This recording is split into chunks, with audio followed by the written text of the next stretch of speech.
Sementara itu, Saudara Ikatan Dokter Indonesia Wilayah Aceh meminta masyarakat untuk tetap waspada penyebaran COVID-19, apalagi setelah libur panjang tahun baru di mana peningkatan kasus masih terjadi di Aceh.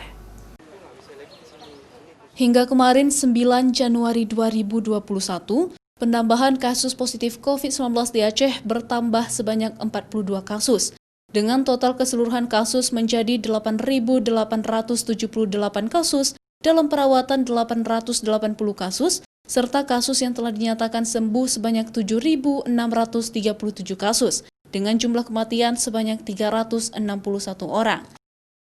Ketua Ikatan Dokter Indonesia Wilayah Aceh, Safrizal Rahman, meminta masyarakat untuk tetap waspada penyebaran COVID-19 di Aceh, apalagi penambahan kasus yang terjadi setelah libur tahun baru dianggap sangat signifikan.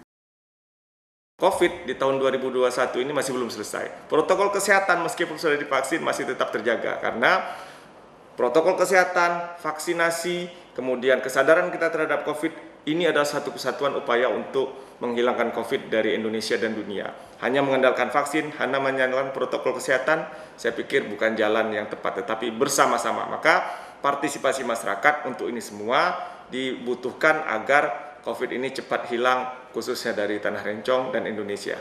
Selain itu, masyarakat juga diminta untuk tetap menerapkan protokol kesehatan pencegahan penyebaran COVID-19, bahwa penyebaran COVID-19 belum selesai di Aceh.